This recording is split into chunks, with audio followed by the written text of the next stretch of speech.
apa ini? Tentang indeks DTI 8. Sudah berapa tahun indeks DTI 8? Oh, udah setahun. Sudah Oke. setahun. Kita mau Anniversary ya? Anniversary. Nah, jadi dalam 1 tahun terakhir ini DTI 8 membukukan kinerja yang cukup bagus, itu 18% ya teman-teman. 18% ya. Kalau ISG sendiri berapa Pak? Kalau tadi DTI 8 kan 18% ya. Kalau ISG sendiri berapa?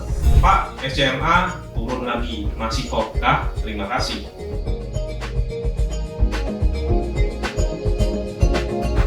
Halo Sobat Investor. Selamat datang di channel Dodi Bicara Investasi, dan di sini saya bukan kedatangan tamu ya, tapi bertamu ke kantornya Ting. Ya, di sini ada Pak Sumadi, ada Pak Billy, ada Michael, dan juga ada Rahmat. Hari kemarin kita sudah sama-sama mengadakan apa Pak? Annual meeting dari Ting yang kedua, dan ada total 260 orang yang hadir, luar biasa sekali. Jadi thank you buat Ting yang sudah mengadakan annual meeting, di mana kita yang awalnya mungkin member belum pernah bertemu sama sekali, akhirnya kita bisa bertemu dan juga bisa langsung nanya secara live ke para founder, dan setelah itu kita juga banyak diskusi. Nah, kali ini kita mau bicara tentang apa ini? Tentang indeks DTI 8. Sudah berapa tahun indeks DTI 8? Oh, udah setahun. Sudah Oke. setahun. Kita mau Anniversary ya?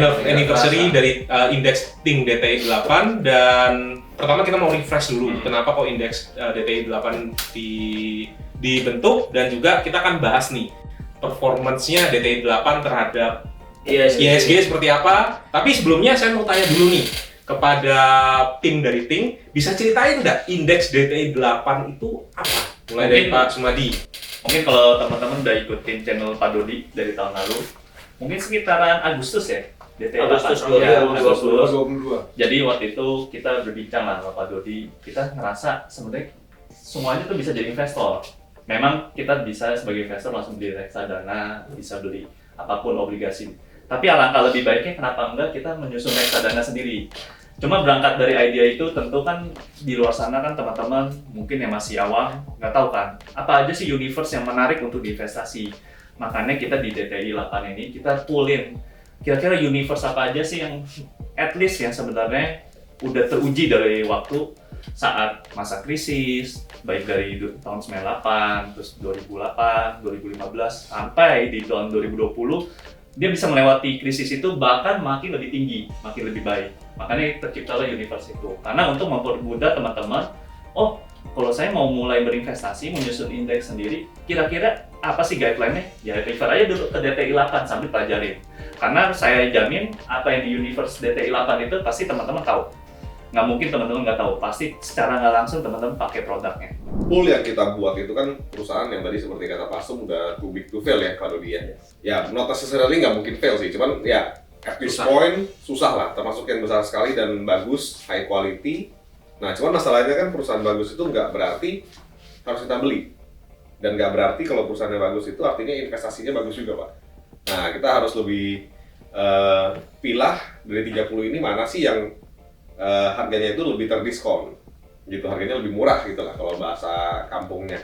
Ya udah, yang lebih murah kita masukin ke DTI 8. Oke, jadi intinya beli saham bagus, harganya murah. Ya. Ini juga sesuai dengan value dari kita semua ya. Betul. Kita mau beli saham-saham yang bagus yang harga yang murah, karena itu kita yakini strategi itu bisa membawa kita untuk dapat return yang bagus secara konsisten di masa yang akan datang. Ya. Saya dengar cerita ini dari Kojon. Pak Jon itu yang kalau teman-teman sobat investor belum nonton harus nonton tuh. Ada di videonya Pak Dodi tuh. Tiga video yang bahas bank.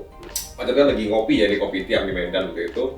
Ngobrol, ada satu acek-acek yang nggak gitu ngerti saham, nggak gitu ngerti bisnis juga, tapi dia tahu lah kalau ada beberapa perusahaan yang besar-besar ini kalau sahamnya lagi turun dan lagi murah, dibeli itu bisa untung gitu. Jadi ya acek-acek ini meskipun nggak terlalu ngerti, tapi dia tahu, dia stick di perusahaan-perusahaan yang dia tahu too big to fail, dan dia beli ketika harganya turun. Ketika naik dia jual, tukar ketika naik lagi turun. Jadi kita ngelihat itu mungkin bisa jadi jembatan pintu awal, pintu masuk awal bagi investor yang pemula mau mulai invest, daripada nggak ngerti apa-apa, daripada ngawur, ya mendingan minimal ada benchmark lah DTI 8 buat jadi pembanding gitu, buat jadi referensi gitu Pak. Oke. Di balik itu sebenarnya ada filosofinya. Jadi kalau kita perhatiin dari gaya acek-acek itu, ada untung baru dipindahin yang ke istilahnya lagi merugi lah, istilahnya merah gitu. Artinya kan dia bukan kerja yang saham yang lagi hijau lagi high. Malahan dia lihat saham yang lagi terdiskon, yang lagi murah-murahnya, baru dia masukin lagi. Nah itu yang mental kita harus pakai di sini dalam DTI 8 maupun ada universe ya. Jadi bukan yang hijau ini kita malah masukin lagi uangnya, malah yang hijau ini kita petik, kita panen. Dan siapa tahu dalam universe ini ada yang rupanya bisa kita beli lagi, diskon kita masukin lagi. Dan itu baru kuncinya biar indeks kita bagus. Oke, dan proses ini semua sepanjang setahun terakhir ini kita dokumentasikan ya. Jadi ada beberapa kali kita melakukan rebalancing, kita beritahukan pada sobat investor sekalian. Ternyata dengan cara yang simple tadi ya, membeli perusahaan yang bagus, harga yang murah, kemudian dirotasi ketika perusahaan tersebut sudah bisa dipetik keuntungannya, itu membuat kita bisa punya return investasi yang bagus. Dan harapannya adalah dengan indeks DTI 8 ini kita bisa mengajak teman-teman sekalian yang mungkin masih belum berani investasi saham atau mungkin trauma karena investasi saham dengan strategi-strategi tertentu yang berfokus ke jangka pendek dan pada akhirnya merugi, untuk bisa memantau strategi investasi ini seperti apa. Oke, nah tadi kita sudah sempat bahas ya tentang indeks DTI 8, prinsipnya seperti apa, tapi kita kembali lah ke DTI Universe. Di DTI Universe ini kan ada 30 saham yang sudah kita pilih bersama-sama. Ya betul. Apa rahasia supaya bisa sampai ketemu 30? Kan ada saham itu kan ada 700 lebih ya, 700 atau bahkan 800. Kira-kira dari Ting sendiri bisa dapat ide memunculkan 30 saham ini dari apa, Pak? Pak Sumadi mungkin. Ya, jadi gini, memang awal mulanya saya dan Billy ini, dan sebenarnya Rahmat dan Mike ini sebenarnya orang yang di balik mejanya itu. Dan Mike sama Rahmat ini membuat analisa sekitar 120 lebih nih sekarang. Mungkin di sini ada 100, kita sebutnya Ting Almanak. Jadi kita anggap ini sebagai archive kita untuk analisa sebuah saham. Dari sinilah kita tahu supply chain-nya perusahaan, owner-nya siapa, terus finansialnya, dan kira-kira dari bisnisnya ini seperti apa. Dari sinilah baru jadi dasarnya kita untuk bikin universe itu. Kira-kira bisa dapat ini di mana, Pak? Oh, harus subscribe Ting. Oke, Mohon maaf ya. nanti kita bahas di belakang ya. Ya. Nah, jadi kan sekarang kita udah kasih tahu nih ke sobat investor siapa sih sebenarnya kokinya nih yang bikin Ting Almanak, yang fokusnya paling aman di Ting Almanak dan menjadi pool buat kita pilih ke DTI 8 maupun produk-produk Ting yang lain. Kalau gitu kita langsung saja waktu dan tempat kita kasih untuk kokinya langsung yang cerita deh. Oke. Mike dan Rahmat. Oke, sekarang saya bersama dengan Mike dan Rahmat, kita akan coba discuss lebih jauh lagi tentang inti dari DTI 8. Dan kita mulai dari performance IHSG ya. Jadi dari DTI 8 sendiri sudah berdiri dari tanggal 8 Juli 2022 dan sudah lebih dari 1 tahun. Saya mau tanya nih kepada Rahmat dan Mike, kira-kira performance kita setahun terakhir ini seperti apa dan versus benchmark kita yaitu IHSG seperti apa?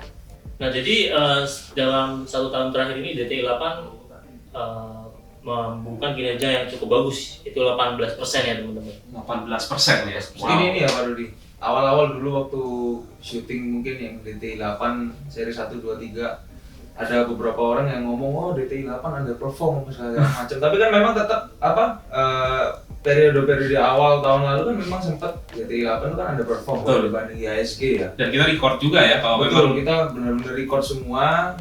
Jadi mungkin sobat investor juga bisa lihat kalau memang mau trace kinerjanya benar-benar dari tahun lalu sampai sekarang.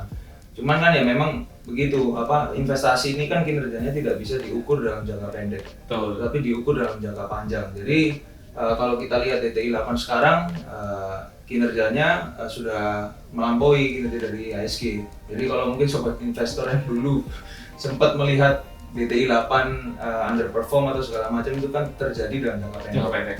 Kalau IHSG sendiri berapa, Mat? Kalau tadi DTI 8 kan 18% ya, kalau IHSG sendiri berapa? Nah, jadi 18% itu tadi cut off kita di tanggal 31 Juli 2023 ya. Dan di periode yang sama itu untuk IHSG sendiri di 0,3%. 0,3%. Ya. Jadi kita ada gap sekitar 17 sampai 18% ya. Nanti detailnya bisa dilihat di sini. Dan kira-kira apa sih yang menyebabkan indeks kita bisa performnya lebih tinggi daripada IHSG? Lebih tingginya pun juga sampai belasan persen gitu. Kira-kira apa penyebabnya? Nah, memang di beberapa saham yang kita pilih di DTI 8 itu kan ada yang naik kenceng, ada yang justru turun. Jadi kita memang kembali ke prediksi awal, kita membeli saham di yang bagus dan di harga murah, dan hasilnya pun ada beberapa saham yang turun, ada beberapa saham yang naiknya signifikan. Jadi secara overall sih masih bisa mendongkrak kinerja DTI 8 sendiri gitu. Oke, ada nggak data saham-saham apa saja yang sudah masuk ke indeks DTI 8 yang mencatatkan performa yang bagus? Kita bisa sharing flashback ke sobat investor sekalian. Yang saham yang ada di DTI 8 itu ada NISP, ada SMA, Gudang Garam, terus ada Telkom, terus ada juga MLBI, dan yang terakhir ASI. Oke, kita kan sempat ada rebalancing. Ya. Sebelumnya ini juga ada 2 saham. Ya. Kalau nggak salah, yang pertama ada BNGA. Ini yang original DTI 8 baru berdiri, itu sudah mencatat kenaikan sekian persen. Nanti sobat investor bisa lihat ya di layar ya. Dan pada saat itu kita jual ya, karena kita mencoba untuk mencari saham bagus lagi di harga yang murah. Kita tukar dengan NISP kalau tidak salah pada saat itu, dan juga ada saham ADMF. ADMF kita juga sudah naiknya cukup banyak juga dari original pembukaan DTI 8, dan waktu itu kita lakukan rebalancing. Apa saja saham-saham apa saja yang saat ini kita sedang lumayan naik nih di DTI 8? Ada sama aja. Apa aja? Mungkin dari Mike? Mungkin kalau untuk sekarang ini sobat investor juga bisa lihat sendiri di websitenya Ting ataupun di update-update kita rebalancing sebelumnya ataupun di video ini juga. Itu mungkin NISP ya. NISP sementara ini adalah salah satu saham yang ada di portfolio DTI 8 yang menciptakan performa yang cukup bagus sampai saat ini. Mungkin ada beberapa saham lain juga yang sudah mencetak profit juga, akan tetapi kalau dibandingkan dengan NISP mungkin selisihnya masih agak jauh. Cuman overall dari DTI 8 ini sendiri sudah mencetak profit yang cukup lumayan ya kalau kita bandingkan dengan benchmark kita IHSG. Oke, nanti alasan-alasan mengapa kita memilih NISP, memilih ke-6 saham lainnya, itu nanti sobat investor bisa cek link di deskripsi. Ada beberapa video rebalancing, nanti kita sudah sempat bahas alasan satu persatu ya. Jadi di sini kita sifatnya untuk merefresh kembali. Nah, mungkin kita akan masuk ke pertanyaan. Jadi kita akan membahas pertanyaan-pertanyaan dari sobat investor yang menanyakan, khususnya mungkin ada yang menanyakan juga beberapa emiten yang ada di DTI 8 yang mungkin performance-nya masih belum naik, apakah masih sesuai dengan tesis awal kita nanti akan bahas satu persatu. Oke, ini ada beberapa pertanyaan yang menarik untuk kita bahas. Pertanyaan dari Yosefina D. Putra. Update rebalancing terbaru dong? Kira-kira ada update lagi nggak untuk kedepannya? Kalau misal untuk rebalancing untuk sekarang, mungkin sobat investor harus nyalakan lonceng terus, subscribe terus untuk tunggu update-update rebalancing kita berikutnya. Karena kan ketika kita melakukan rebalancing itu pasti banyak sekali faktor yang harus kita cek ya. Apakah ada, makanya dari awal DTI 8 mungkin satu portfolio jumlahnya ada 8, tapi di rebalancing terakhir jumlahnya cuma ada 7. Itu karena kita tidak mau memaksakan untuk membeli perusahaan ketika harganya ini masih belum berdiskon gitu. Jadi ketika kita melakukan rebalancing, tentu kita ada pertimbangan-pertimbangan yang benar-benar kita ini harus yakin akan perusahaannya dan juga dalam kondisi tersebut harganya sedang terdiskon. Jadi kalau misalnya untuk update rebalancing DTI 8, sobat investor harus terus update channel dari Dodi Bicara Investasi. Oke, jadi nantikan ya update terbaru ya. Dan kalau memang kita menemukan opportunity yang pas, kita akan langsung segera update loh indeks DTI 8-nya. Pertanyaan selanjutnya dari Feni Purnamasari. Pak, SCMA turun lagi, masih hold kah? Terima kasih.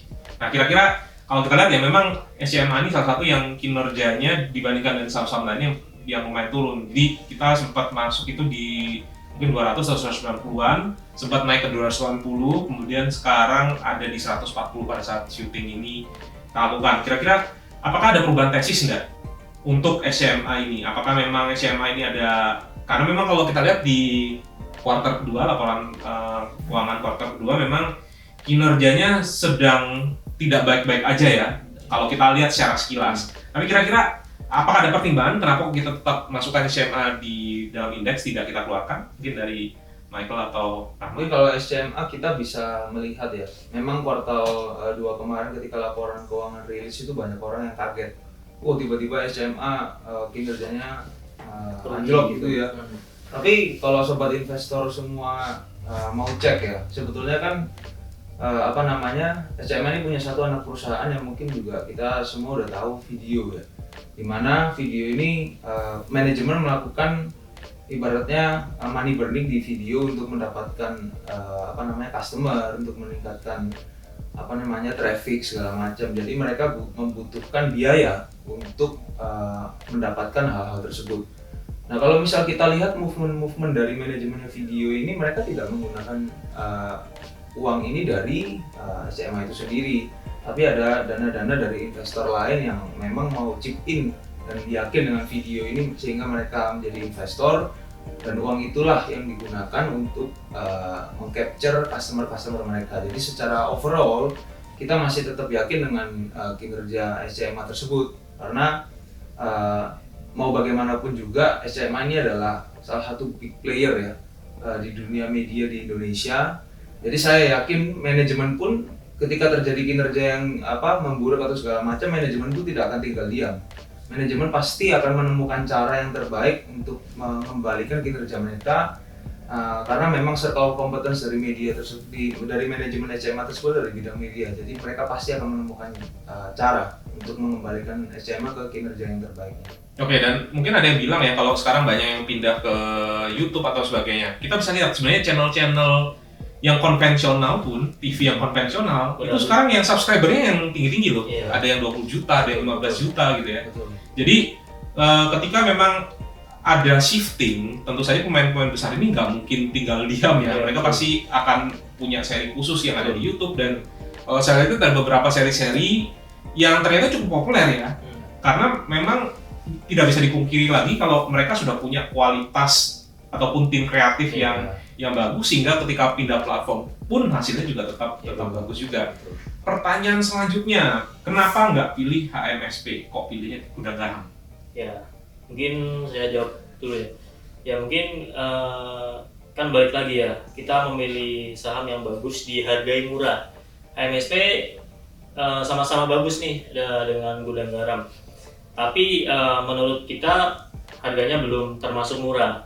Karena kalau kita lihat dua-duanya ini kan sama-sama perusahaan rokok, cuman yang membedakan itu HMSP itu memiliki merek yang untuk customer yang menengah ke atas, seperti kita tahu Sampurna Mil, terus ada Marlboro segala macam kan. Nah itu rokok-rokok itu untuk kelas menengah atas. Jadi meskipun harganya mahal pun masih dikonsumsi sama customernya. Dan kinerjanya pun HMSP sendiri masih terbilang bagus, cuman harga sahamnya belum dihargai murah gitu. Oke, kita nggak bicara harga 25.000 terhadap 900 ya, tapi kita bicara harga terhadap value-nya seperti apa. Ya balik lagi, kita kan selalu bicara market cap ya, market cap dibanding laba. Jadi kita tahu size dari perusahaan tersebut seberapa besar gitu. Oke. Ini ada pertanyaan menarik lagi. Pertanyaannya dari Doni Al. Pak Doni mau tanya, kalau dari 8 tiap bulan di dollar cost averaging apakah boleh Pak? Tujuannya buat jangka panjang lebih dari 1 tahun karena modal masih kecil Pak. Terima kasih. Sebenarnya mungkin kalau kita bicara mengenai dollar cost averaging itu sistem yang kita gunakan untuk membeli saham terus-menerus dalam beberapa waktu periode tertentu ya. Kalau menurut kami sendiri sih mungkin akan lebih baik ketika cash ini digunakan untuk membeli saham ketika ada harga-harga saham yang terdiskon. Ketika ada momen atau waktu di mana ada harga-harga saham yang terdiskon, itulah waktu yang tepat untuk kita menggunakan uang cash kita.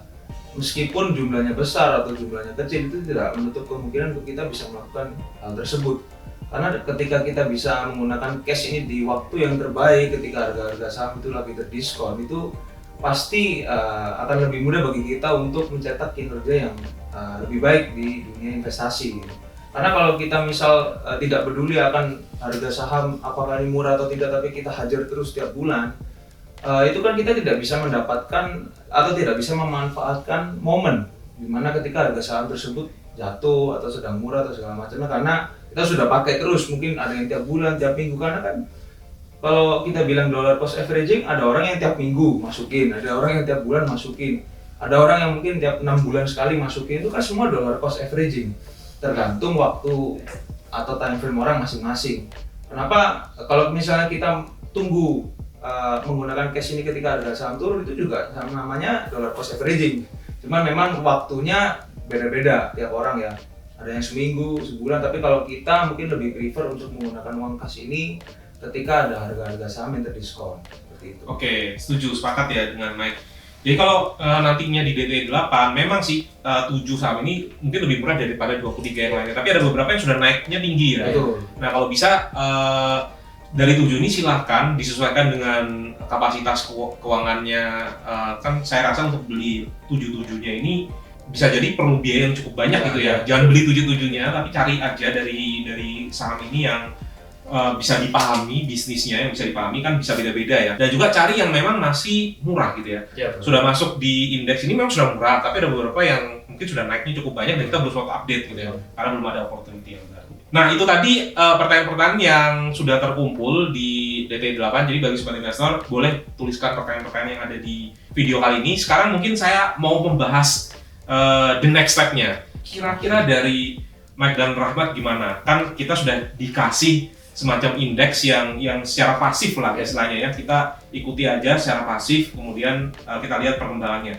Kalau mau yang lebih mungkin sudah ada waktu, kemudian mungkin sudah siap untuk lebih detail lagi memilih saham yang mungkin di luar ini yang lebih berprospek, caranya gimana? Jawaban singkatnya sih subscribing ya. Subscribing, oke. Di Ting ada apa aja sih? Kenapa teman-teman yang mau next level harus bisa subscribing? Ya jadi kan kita memilih saham yang bagus, ya game kan kita harus tahu nih dalamnya perusahaan itu seperti apa, dari manajemennya, dari kinerjanya, dari track record-nya, dan itu kita harus belajar supaya kita dapat framework yang tepat untuk gimana sih kita menilai perusahaan ini.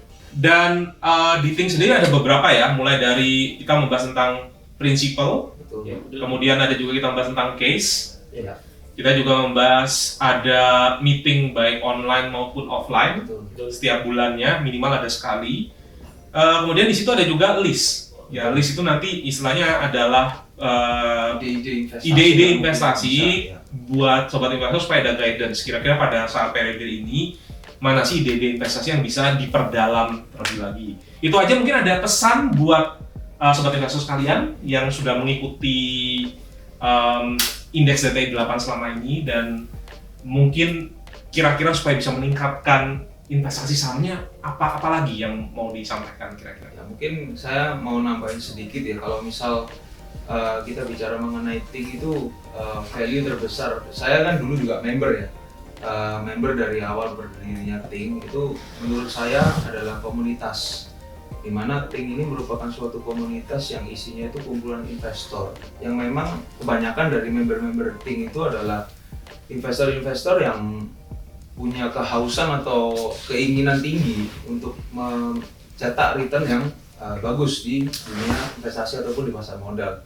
Jadi ketika kita bisa memiliki suatu komunitas ataupun teman-teman yang bisa saling mendukung ataupun saling sharing, itu menurut saya itu adalah suatu komunitas yang sehat untuk menuju ke tujuan yang sama gitu. Karena terkadang kita sebagai investor analisa saham sendiri atau segala macamnya itu membutuhkan sudut pandang dari pihak ketiga atau orang lain yang kadang bisa memberikan kita insight yang jauh lebih baik ketika kita melakukan analisa suatu perusahaan. Jadi intinya mungkin saya juga bisa bilang bahwa Ting ini merupakan one stop solution lah kalau saya boleh bilang untuk kita sebagai value investor jika mau berkembang jauh lebih tinggi lagi untuk mencetak profit, mencetak kinerja yang jauh lebih tinggi lagi di pasar modal. Tapi mungkin kalau sobat investor juga masih belum punya waktu yang cukup, saya rasa mengikuti indeks DTI 8 itu sudah sangat cukup. Sebelum nanti next levelnya. Karena sebelum next level ya, karena sobat investor juga bisa lihat bahwa perusahaan-perusahaan yang ada di portfolio maupun di universe DTI 8 itu pasti sobat investor udah pernah tahu atau pernah dengar. At least produk-produk yang dijual oleh perusahaan-perusahaan itu produk apa, mereknya apa gitu. Oke. Jadi sobat investor, bagi yang masih ragu-ragu juga boleh gunakan fitur trial di Ting, dan kita akan update kembali di video-video selanjutnya. Terima kasih semuanya. Bye. Bye. Bye.